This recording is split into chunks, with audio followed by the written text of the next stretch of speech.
Yang bunuh diri itu teman saya. Aku nggak tidur mas, tak jagain kalian semua. Soalnya ada salah satu teman dari kalian sedang tidak dalam keadaan suci.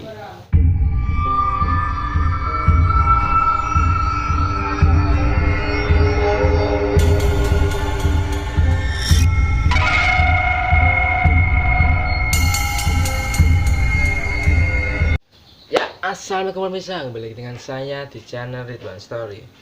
Masih seputar cerita mistis dan pendakian. Kali ini saya akan melanjutkan cerita di video sebelumnya. So, yang belum nonton video di part 1, saya saranin agar kalian nonton dulu videonya. Gagalan kenapa? Agar kalian tahu alur cerita video ini sebenarnya. Di video sebelumnya kan mereka bertemu dengan seorang pendaki bernama Imam, ya kan? Si Imam ini selalu bertingkah aneh saat melakukan perjalanan ke puncak. Mulai dari dia bicara mengenai mitos yang katanya di tempat tersebut ada yang bunuh diri. Yang anehnya lagi, yang bunuh diri itu katanya adalah temannya. Dia juga tiba-tiba berada di samping Farah yang sedang buang air kecil. Dia berkata, "Jangan buang air kecil di situ." siapakah sebenarnya si Imam ini? So, daripada penasaran, tonton terus video ini sampai habis. Dan jangan lupa like, comment, share, dan jangan lupa subscribe. Serta jangan lupa nyalakan tombol notifikasinya ya, agar kalian tidak ketinggalan video-video terbaru dari channelnya Ridwan Story. So, langsung saja kita ke ceritanya. Cerita mistis dimulai. Setelah kejadian tersebut, Aldo dan Doni mulai khawatir dengan tingkah lakunya si Imam. Mereka berpikir jika nantinya mereka tertidur, mereka khawatir bisa saja si Imam ini masuk ke dalam tendanya si Farah dan juga si Yara. Dan lo ngerasa gak sih Don, kalau tingkah lakunya si Imam ini aneh? Ucap Aldo sambil berdiskusi dengan si Doni. Doni pun berpendapat sama kalau dia merasa adalah aneh dengan si Imam. Iya nih, saya juga merasa kalau Imam ini aneh orangnya, ucap Doni. Apa kita jangan tidur aja? Aku takut kalau kita nanti tidur, bisa saja dia berbuat aneh-aneh kepada si Farah dan juga si Yara, ucap Aldo memberikan saran kepada Doni untuk tidak tidur saat itu. Kalau itu keputusan yang paling benar, aku setuju. Toh kita juga belum kenal sama sekali dengan dia. Akhirnya mereka memutuskan untuk tidak tidur saat itu dan tetap di luar tenda untuk menjaga teman-teman mereka. Mereka berdua mencoba untuk mengajak si Imam ini bicara sambil menawarkan segelas kopi panas yang terasa hangat saat itu. "Ngopi mas," ucap mereka. Si Imam hanya mengangguk. "Sampean sudah lama mas mendaki," ucap Aldo mencoba untuk mengajak dia bicara. Lagi dan lagi, si Imam ini hanya menurunkan kepalanya dan tidak berkata satupun kata saat itu. Hal ini membuat mereka menjadi kesal dengan tingkah lakunya si Imam. Akhirnya mereka mendekati api unggun untuk menghangatkan badan saat itu.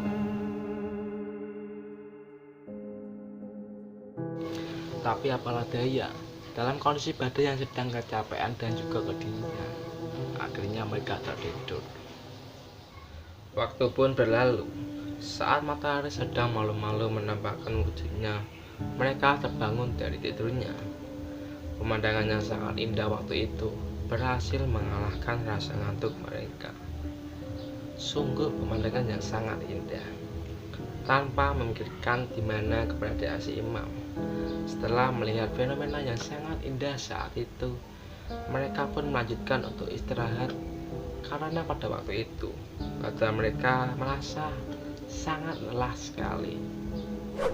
Si Aldo terbangun sekitar jam 9 pagi karena dibangunkan oleh Farah yang menanyakan di mana keberadaan si Zahra.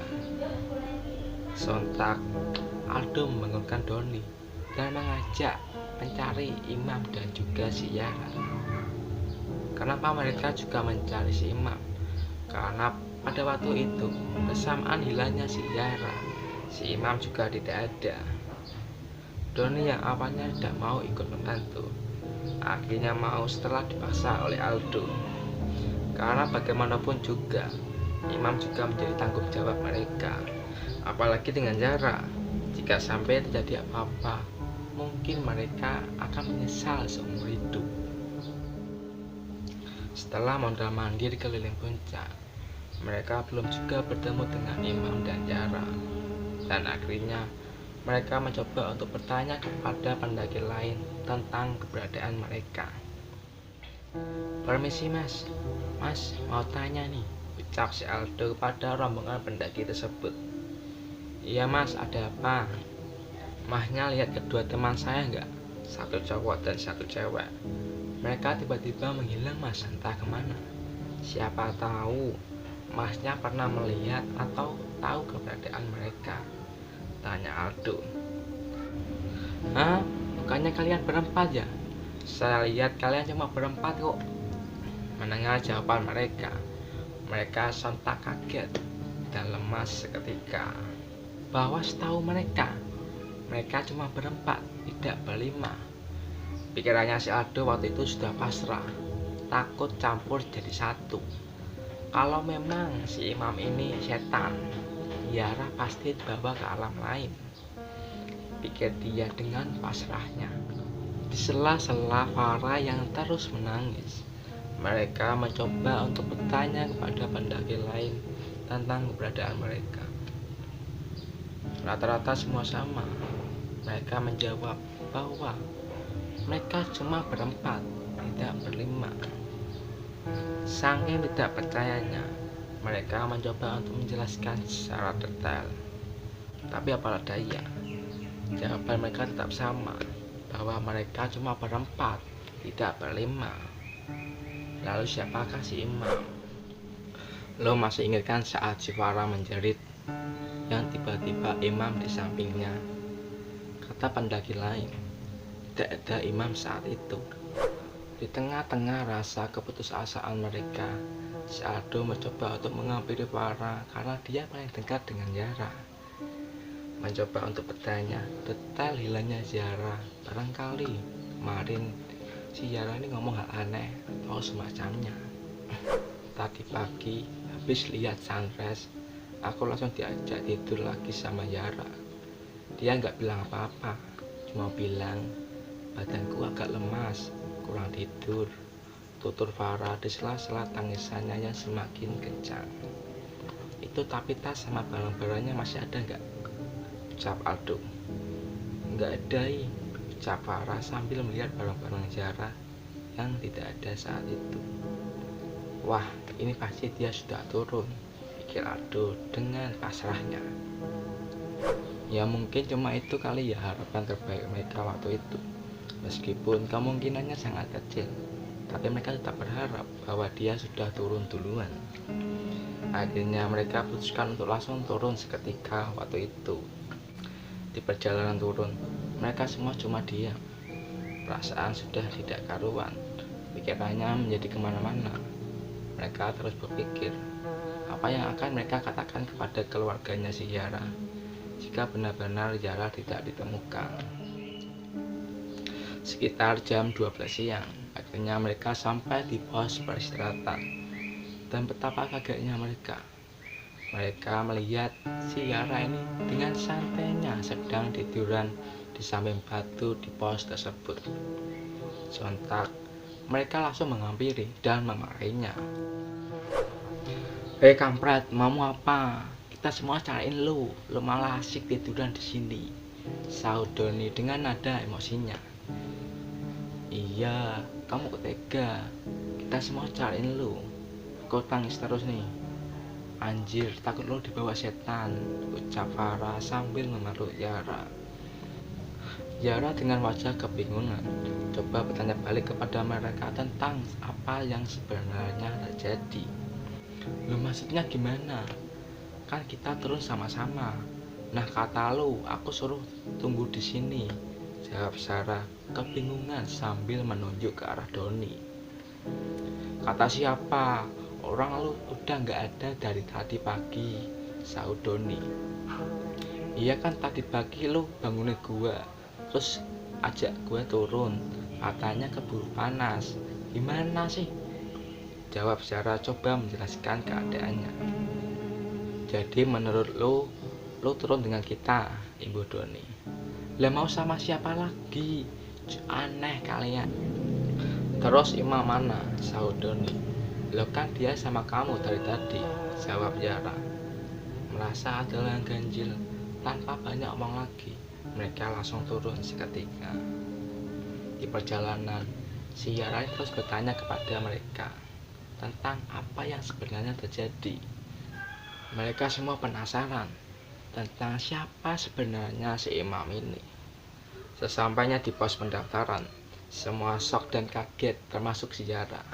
Ternyata memang tidak ada pendaki lain yang naik setelah mereka. Mereka pun duduk lemas di pos pendaftaran sambil mengingat momen-momen di mana mereka bersama Imam. Mereka baru sadar saat si Imam ini menceritakan tentang mitos di tempat yang katanya tempat tersebut ada yang bunuh diri, dan dia bilang yang meninggal itu adalah temannya. Padahal kejadian di batu itu sudah lintas generasi, terjadi sudah dulu sekali. Setelah Aldo mencoba mengingat lebih dalam lagi, dia cerita pada Aldo dan Doni bahwa dia sedang jagain mereka. Soalnya salah satu dari mereka ada yang tidak suci. Setelah mencoba berpikir maksud perkataan si Imam, si Aldo coba bertanya kepada si Farah dan juga si Yara. Apa ada yang sedang datang bulan di antara kalian? Yara pun mengangguk. Aldo sontak emosi. Orang sudah saya mati-mati, kalau datang bulan jangan ikut. Untung kita bisa pulang. Kalau tidak bisa gimana? Ucap Aldo dengan nada emosinya. Yara mengaku takut cerita karena dia penasaran dan pengen ikut mendaki. Akhirnya dia merahasiakan tentang keadaannya. Akhir cerita, alhamdulillah mereka pulang dengan selamat dan tetap memikirkan siapa si Imam ini sebenarnya. Wih, cerita ini akan menjadi pelajaran buat kita semua, terutama kaum wanita. So, tolong dia jujur buat kaum wanita. Jangan memaksakan ikut mendaki ketika sedang haid. Bukan apa-apa, bisa saja peristiwa yang dialami mereka akan terjadi kepada kamu. Terima kasih yang sudah menonton video ini sampai habis. Semoga kita semua selalu diberikan keselamatan, kesehatan, dan juga keberkahan. So, buat kalian yang suka dengan cerita horor, saya saranin agar kalian subscribe channel ini agar kalian tidak ketinggalan cerita-cerita selanjutnya. Terima kasih. Saya Ridwan. Wassalamualaikum warahmatullahi wabarakatuh. Saya tunggu kalian di episode-episode selanjutnya. Cerita misterius berakhir.